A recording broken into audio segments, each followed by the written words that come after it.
hear that reality and to hear that truth that we're not good enough, it can be tough to swallow, right? It can be really difficult to swallow.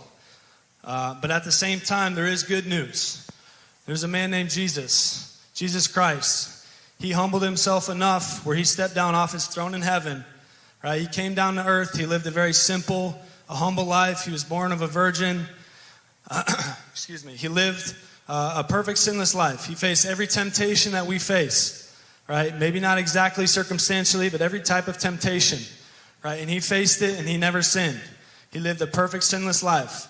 But what happened to him, he got to the end of his life and he got wrongly accused of doing things. And he got sentenced to death on a cross.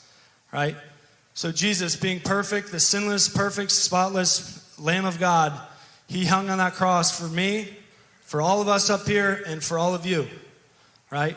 So that perfect life that we couldn't live, he lived it himself, right? And he went to that cross and he got those nails put through his hands and through his feet.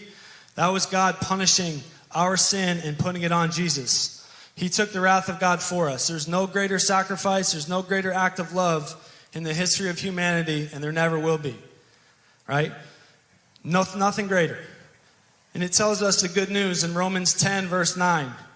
Let me pull it up here just so I can quote it perfectly for you guys. I think one of the most important verses in the Bible here.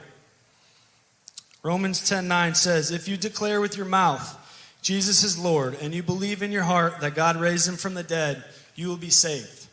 Right? And we just all got to share our testimonies here, and that's a point where we all got to in our lives. We realized we've sinned, we've fallen short of God's glory, and we needed someone to step in our place.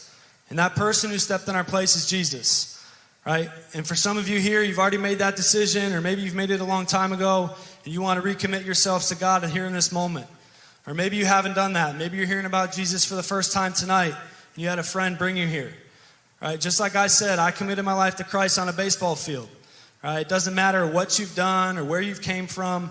God's grace and his forgiveness is available to everybody, right? So I just want to take a moment here. In a minute, we're going to pray. And this prayer that I'm going to pray isn't going to save you. What's going to save you is a personal relationship with Jesus, and you confessing from you to him in a perfect personal way that you're surrendering your life to Christ, that you believe that God raised him from the dead, and you're confessing that with your mouth.